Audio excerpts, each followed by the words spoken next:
Good morning, greetings, and welcome to The Bright Side, your nutritional program dedicated to the understanding of the vast world of nutrition and nutritional supplementation. I'm your host, Pharmacist Ben, nutritional pharmacist from Boulder, Colorado. I use nutritional supplements where other healthcare practitioners use toxic pharmaceutical drugs and sometimes deadly medical procedures.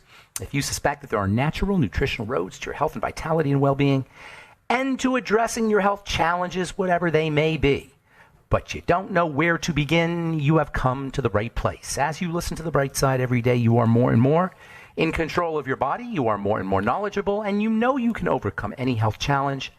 That is why we are here every day on The Bright Side, helping clear up the sometimes confusing world of nutrition and nutritional supplementation. Over the last 31 years of practicing pharmacy, I've seen drug-free recoveries from diabetes, hypertension, obesity, skin diseases like psoriasis, eczema, rosacea, acne, digestive ailments, autoimmune issues of all kinds, recoveries that by the standards of modern medicine can only be called a miracle, but what is in the world of the body, what is in the world of biology, standard operating procedure. Because the human biological system is a healing system, it's a regenerating system, it is designed divinely to heal and renew itself on a moment-to-moment basis. And while some folks may call that healing, renewing, regenerating system a miracle, it really is just the way the body works. If you have questions about health, nutrition, prescription drugs, if you want to wean yourself off your meds and get on a good nutritional supplement program, we are here for you. We welcome your calls at 844-236-6010. 844-236-6010 is our number on The Bright Side. If you have questions about the longevity products or truth treatment products, something you may have heard about, read about, if you have a health challenge you or a loved one wants help dealing with, or if you want to wean yourself off your meds and get on a good nutritional supplement program, 844-236-6010 is our number on The Bright Side. And if you have a success story you'd like to share, or if you just want to contribute to the conversation, again, 844-236-6010 is our number. If you want to purchase any of the longevity products, or if you want to sign up to join the Bright Side Ben team, please call 866-735-2470 for a one-time $25 fee. You can start a longevity business, earn thank you checks associated with helping spread the word about the power and importance of a good nutritional supplement program, and change lives at the most basic and fundamental level there is, the level of health. All from working out of your home, having your own business, being your own boss, writing off your home office, writing off your mileage and your stamps. And even if you just want to get your longevity products at the wholesale price for a one-time $25 fee, join the Bright Side Ben team and start yourself a business, get your products at the wholesale price, and help change the world. Help spread the word, spread the message, spread the word, and help change the world. 866-735-2470 is their number, and our Truth Treatment products are all available at truthtreatments.com. Be on the lookout. Stay tuned for our new fulvic acid priming mist, our biomimetic priming mist made with fulvic minerals, as well as high hyaluronic acid, amino acids, and lactate for skin softening, and also for helping improve the application of our other Truth Treatment products. We'll have an announcement about that up at truthtreatments.com in the next probably week or so. Actually, in the next few days or so. Okay, speaking of skin, we're talking skin, and we've been talking skin now for probably 4 or 5 weeks or so. There's so much misunderstandings about the skin. You ever wonder why so many people have dry skin despite the fact that everybody uses moisturizers? What is that about? There are so many moisturizers on the marketplace, and everybody has probably multiple moisturizers in their medicine cabinet. We all use moisturizers, but everybody has dry skin. What the heck is that about? Clearly, our moisturizers aren't helping us. That's because dry skin has nothing to do with a moisturizer. In fact, the word moisturizer is just a silly, made-up word, as we'll talk about here in a sec. So what are the mechanisms of dry skin? What is it that causes dry skin? How can we be expected to deal with dry skin if we don't know what it is? I bet if you interviewed 999 people out of 1,000 and asked them what causes dry skin, they wouldn't know. It's a rare person who understands how the skin works in general, but specifically when it comes to dry skin. So it's no wonder we buy all these moisturizers. It's no wonder why we keep changing our moisturizing products. It's no wonder why there have to be thousands upon thousands of moisturizers out there. It's no wonder why we're spending tens, maybe hundreds of millions of dollars a year on moisturizers, because we don't know what the heck we're doing. We don't know what's causing the dry skin, and we don't know how to treat it. So here's the deal. I'm going to tell you right now what causes the dry skin. What causes dry skin? There's 4 main causes of dry skin. Actually, there's really only one cause of dry skin, but there's 4 elements that are involved in dry skin. One cause, 4 elements. The 4 elements that are involved in dry skin are a impaired barrier. The barrier, the surface of the skin, is supposed to trap water. It's supposed to keep water in. When that barrier doesn't develop as it should, and we've talked about how that barrier develops, I'll mention that again here in a moment, but the barrier, the surface of the skin, it's called the stratum corneum. It's designed to keep water in. When that barrier does not form correctly, water leaks. It's called transepidermal water loss. That's the fancy name for saying water evaporation. Water basically evaporates through an impaired barrier. The second element to dry skin is you're not making enough fats. Your skin's not making enough fats. One of the things the skin does is it produces fats. Skin cells produce fats. And remember, as the cells are rising up, they're dumping their contents overboard. Some of those contents are going to be fats, and those fats act to kind of trap water within the epidermis, underneath the skin surface. And then you also have these water magnets, these water sponges. They're basically proteins and sugars. These water magnets and water sponges are also dumped over. They also come out of skin cells that are throwing their contents overboard. So the skin cells are rising from the bottom to the top. They're throwing their contents overboard. Those contents become skin sponges or molecular sponges, water sponges, and they become fats. So you got 2 more elements. You got the barrier, you got the fats, you got the sponges. The sponges are technically called the natural moisture factor. And between the barrier and the sponges and the fats, you've got 3 main elements for dry skin. And then there's a 4th element of dry skin. And this is something that's super interesting because we've only really known about this 4th element for about 20 years. The 90s, pretty much the early 90s when we first started when it was first discovered that there are little water channels in cells. And the skin cells are actually carrying water. These water from the blood, which is located way deep, comes upwards, little water molecules, and these little water molecules fill up the skin cells at the bottom. They fill up the skin cells through little tiny channels or pores, little rivers. They're called aquaporins. And these little aqua obviously means water, porins, pores, water pores. And these water pores live in the membrane of the skin cell. So water is actually coming upwards from the blood into these aquaporins in the skin cells. And we only knew this, we've only discovered this 20 years ago. Nobody knew about aquaporins. Nobody knew that the skin cells were actually delivering water as they're moving upwards. So you've got 4 main mechanisms here, one of which we only discovered about 20 years ago.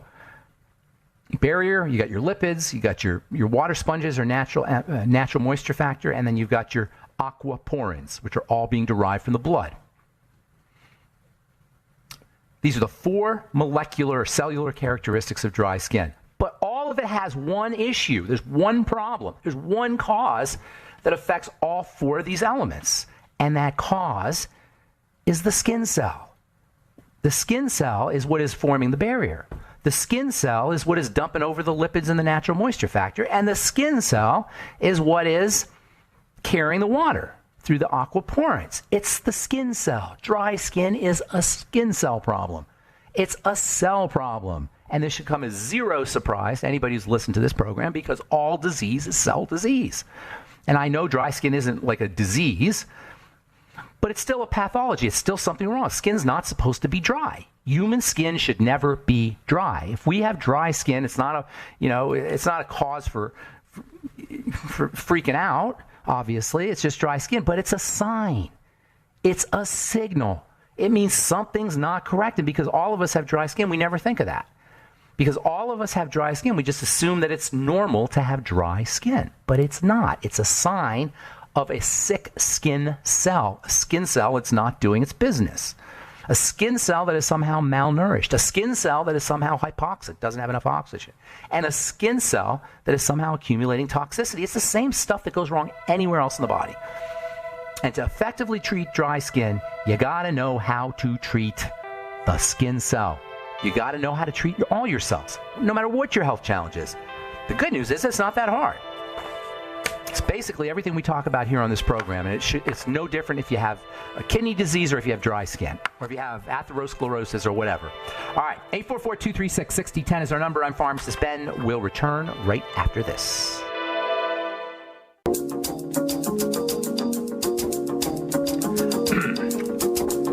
Okay, we are back on the bright side, 844-236-6010. Thanks for joining us. We're on the air Monday through Friday, 8 to 9 Pacific and 10 to 11 Central Time, 24/7 on our archive pages at brightsideben.com, pharmacistben.com. I'm sorry, brightsideben.com and benfuchsarchives.com, also benfuchsarchive.com.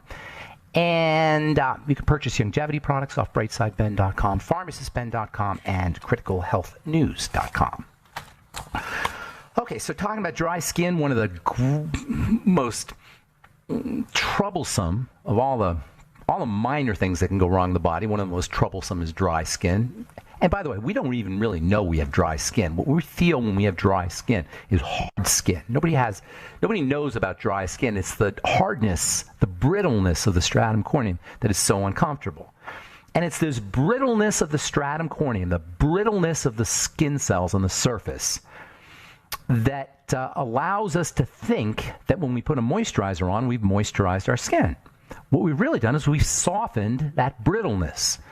The fats, the waxes, and the oils in your typical moisturizing product have a softening effect on the skin cell surface, and we perceive that as moisturizing. There's no such thing as a moisturizer. It's a made-up word.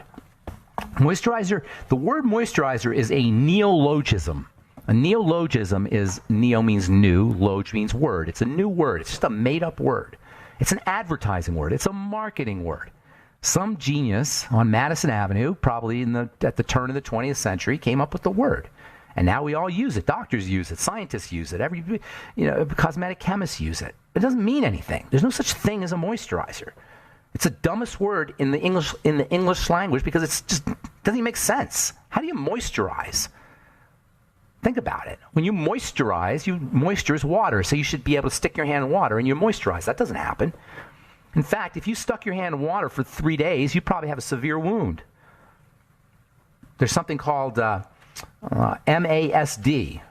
MASD is a condition, a dermatological condition where your skin becomes wounded from moisture, moisture-associated skin disease, MASD, where your skin becomes wounded from moisture.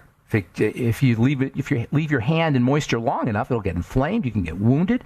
You can get infected. Water doesn't moisturize, and water is moisture. Ergo, there's no such thing as a moisturizer. Dumb word, but we all use it. I use it. I don't even like saying the word. I say hydration more than moisture. Sometimes I forget, and if you're talking to folks who just, that's the way we speak. That's the words we use. That's the word we use. Sometimes I have to use it, but I don't like using the word moisturizer because it's a meaningless word. So if you have dry skin, you got a skin cell problem, period. No surprise, all disease is cell disease. Skin cells are born at the bottom of the skin, and as they're rising to the top, they are facilitating skin hydration. Therein lies a major clue to treating dry skin. As cells rise to the top, they are facilitating skin hydration. They're transporting water, they're dumping their fats overboard, they're dumping their water magnets overboard, and they're forming the barrier. So here is where we want to be working. We want to be working on the health of the skin cell as it arises from the bottom to the top. As it's arising from the bottom to the top, it's doing its hydrating work. So it's this movement upwards. Now, what happens over time as we get sicker, as our body becomes more nutritionally deficient, as our bodies start to break down, this movement doesn't occur with as great facility as it does when we're younger. Not only doesn't the movement occur correctly, but the cells become dysfunctional themselves, especially at the level of the cell membrane, the outside part of the cell. This membrane is the key to cell health, all cell health, especially skin cell health, because skin cells are so dynamic. The movement of cells depends on what is called cell talk. Cells are talking to each other. They're communicating to each other. They're sending messages to each other. They don't talk in words, they talk in chemicals, sort of like ants communicate. Ants, when an ant finds honey or food or whatever ants like to find or like to eat, or maybe some wood for their nest or whatever it is, they'll actually leave little chemicals, they're called pheromones, little pheromone chemicals, little molecules. They'll drop them off, and a second ant will pick up the little molecule and read it somehow and interpret it somehow, and it will drop its own little molecule, and other ants. That's how ants communicate. You ever see, if you poke an ant's nest, all of a sudden instantaneously there's all this ant activity, and it all comes from molecules that are being dropped off. Ants are talking to each other by dropping off these little molecules. Well, guess what? Cells do the same thing. They talk to each other by dropping off little molecules. And one of the most important of all messages is the growth message and the stop growth message. Let's grow, let's not grow. Let's divide, let's not divide. Let's move, let's not move. This is the most fundamental messages that cells give to each other, and it all depends on healthy membranes, because the membranes are the ears. The ears that listen to the messages live on the membrane. It's the membrane. It's the fat. If all disease is cell disease, all cell disease is cell membrane disease. Membrane. The membrane is the brain of the cell. It's the information processor of the cell. And it's no accident that the membrane of a cell, no matter what it is, including a skin cell, is fatty and filled with cholesterol. The fats and the cholesterol, and also lecithin, are super electrical. They have an ability to hold on to electrical energy. And by holding on to electrical energy and releasing electrical energy, they send messages. They communicate. They tell the cell inside what's happening on the outside. And when they catch little messages, little molecular messages, it sends out, they in turn send a message internally to say grow or not grow. When the membrane's messed up, cell growth is messed up, period. So what does that mean? It means that if you want to have healthy, beautiful skin, if you don't want to have dry skin, work on the cell membrane. And you work on the cell membrane, the skin cell membrane, with fats and fatty vitamins. And if I tell you one thing, if I tell you one word for taking care of your skin from a nutritional standpoint, I would tell you fats. Fats, fats, fats, and fatty vitamins, which are, of course, fats. Now, it's not just taking fats, because you can take anything you take all kinds of stuff, but if you don't absorb it, if you don't digest it, it doesn't do you any good. So it's not just taking fats. You also have to make sure your body is processing fats. This is what dry skin is about. It's a fat issue because it's a membrane issue, because cells aren't doing their business. Skin cells aren't doing their business correctly. When skin cells don't do their business correctly, we get dry skin. Now, there's another major strategy for improving the way cells move and the way cells talk to each other and improving cell health. I'll tell you what that is here when we come back, or maybe in our next episode, our next Bright Side episode. But for now, I want to tell you fats, fats, fats if you have dry skin, and also fatty supplements that help your body process fats, probiotics, fiber, digestive enzymes, pancreatin. Focus on the fats, EFAs, cholesterol, essential fatty acids, essential fatty vitamins, vitamins A and D in particular, also to a certain extent vitamin E. That's how you handle dry skin. And topically, you can put stuff on your skin, but you know what? If you put stuff topically on your skin, you can make it worse. You can make your dry skin worse by using your moisturizer. All right, I'm Pharmacist Ben. 844-236-6010 is our number. We'll return on the Bright Side right after this.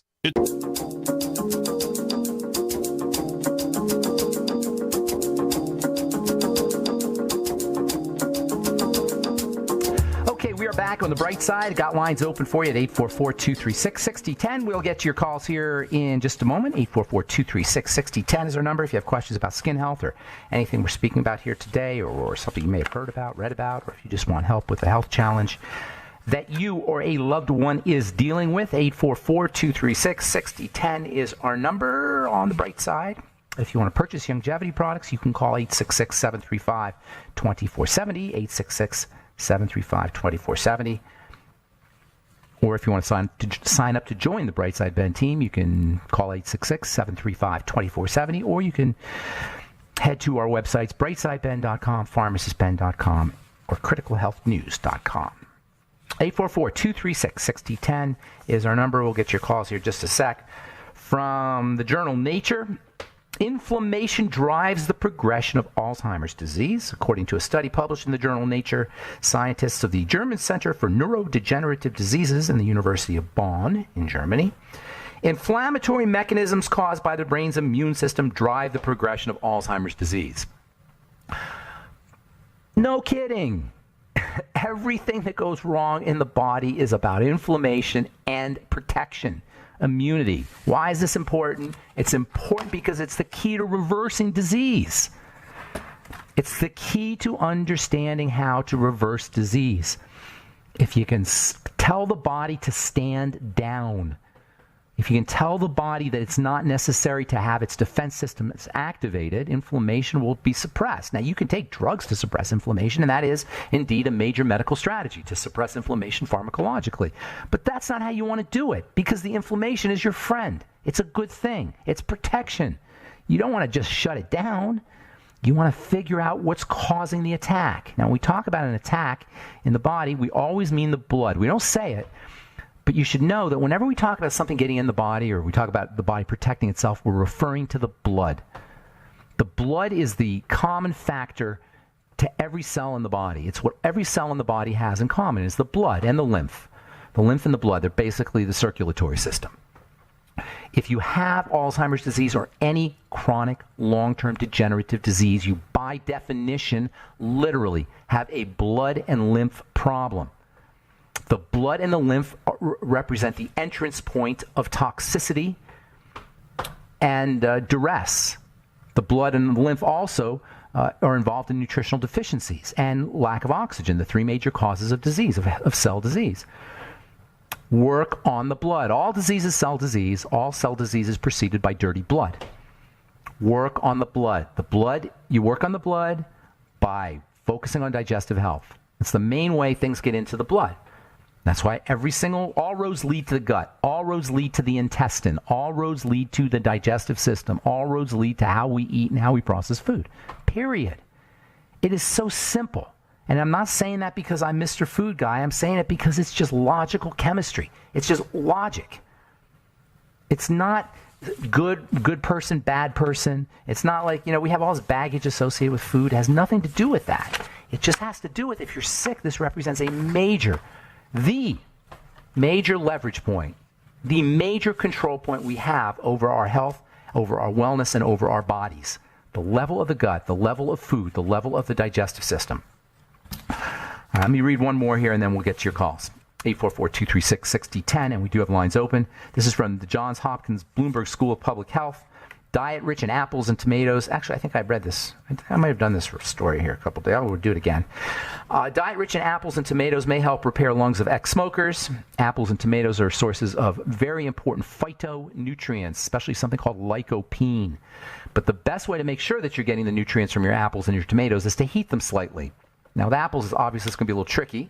You can't really heat your apple. I suppose you can bake your apple, but certainly you can with tomatoes. These phytonutrients in the apples, in all plants, are trapped in the outer part of for the most part, not always, but for the most part, in the outer part of the plant. In fruits, usually, they're in the outer part of the plant, the peel. That's where the good stuff is, especially in apples. Not always the case. There's also good stuff in the pulp. But for the most part, the pulp is the sugar and the peel is the protection. So the good stuff's in the peel. A lot of people, first of all, just throw the peel out. I've seen people, peel the apple and then toss that stuff out. That's unfortunate because that stuff is powerful medicine. But it's hard to access it, especially if you're dealing with gallbladder problems or liver problems or pancreatic problems or digestive problems or you don't have enough probiotics. Pretty much everybody. It's hard to deal with, hard to access or remove or extract those phytonutrients out of the apple peel. So you might want to peel your apple and leave it in some water. Or actually, water probably wouldn't work. Maybe put it in some water and a little bit of coconut oil, or even just coconut oil. Actually, now that I think about it, you need something fatty to pull those nutrients out.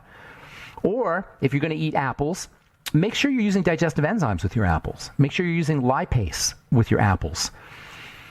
Just because a nutrient isn't a fruit doesn't mean a nutrient isn't a food or a fruit doesn't mean necessarily that we're getting access to it. And apples are a classic example. What you will get easy access to if you eat a lot of apples is a big hunk of sugar that's in the middle. Apples today are not apples like we used to eat many moons ago on the African savannah or even later. There used to be crab apples, tiny little apples. Today's apples are like gargantuan.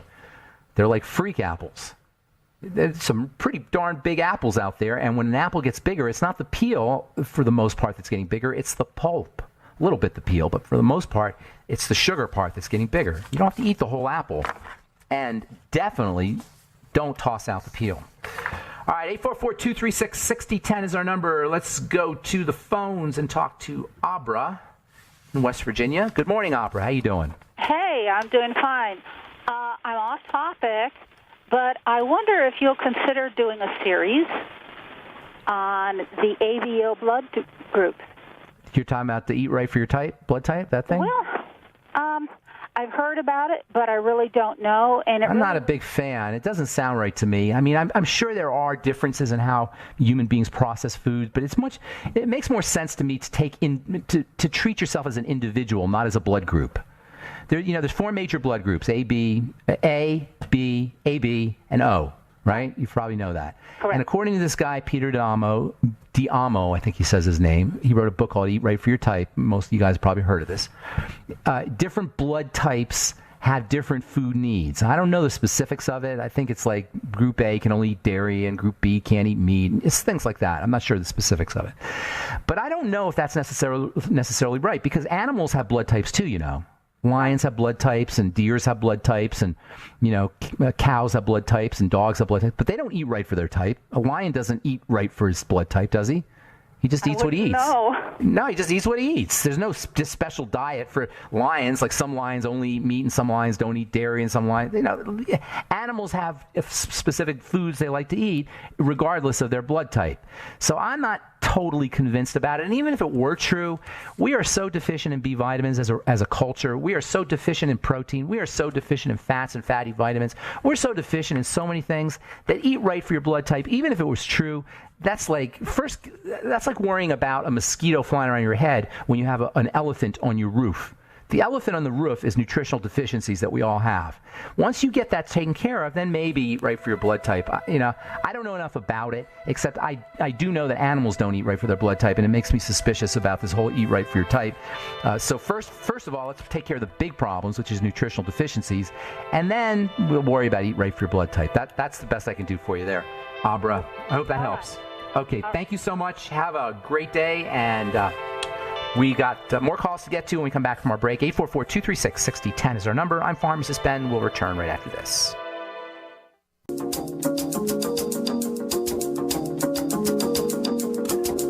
Okay, we are back on the bright side. 844-236-6010 is our number. Let's say good morning to Steve in California. How you doing, Steve? Great. How are you? I'm good. Thanks for calling. How can we help you? Okay, I'm somewhat confused. Nut butters like cashew and almonds? Yes. I know you're supposed to soak seeds, so yes. I don't know if they contain, the stuff that should be washed off. But my question is with the thyroid, if you're I've read where it said ashwagandha, Korean ginseng, and Google, increase the T4, and Google the conversion of T4 to T3, et cetera. Does Google, they'll wrap up your, Google, G-U-L, or, does that absorb, though, your Google Lipid. Are you talking about Google Lipid? Yeah, does that absorb, though, your minerals when you're taking multivitamins? You got me. I'm totally lost here. What did you start off by nut butters, and now we're talking about the thyroid? I was trying to figure out how they all interact with the thyroid. Okay. Okay. So, what about the nut butters? Because they're not soaked. Nut butters are not a great food, unfortunately. They're filling, they're protein rich, they're tasty, but they're not a great food for a couple of reasons. First of all, nuts are problematic for a lot of people. The legumes, they can be. A lot of people have cashew allergies, and I shouldn't say peanuts are legumes, and a lot of people have peanut allergies. And then there's the other nuts. Peanuts are not nuts, so you got to separate peanut butter from nut butters. Peanut butters can be a problem for people, and cashew butter can be a problem for people. Almond butter can be a problem for people.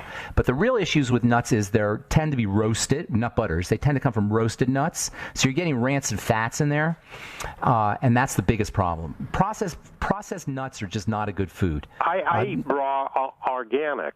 Now, if you're eating them raw, that's a little bit different, and if you can handle it, then they're definitely a good source of protein. But sprouting is definitely the way to go. Soaking is definitely the way to go, if you can soak it. What is your opinion with ashwagandha and Korean ginseng? They call them adaptogens. Have you heard of that term, adaptogens? Sure. An adaptogen for the listeners is stuff that if you're hyper, it'll slow you down. If you're slow, it'll speed you up. It helps you go either way. And ashwagandha and ginseng have a reputation for being adaptogens. Still, if you got a thyroid problem, you don't have an ashwagandha problem. And this is my beef with herbal medicine and medicine in general. Although, of course, herbal medicine is, it's not as toxic as pharmacological medicine. But, the idea of medicating, it strikes me as fixing. And when something's wrong with the body, I don't know necessarily that we need to be fixed as much as we need to be fed.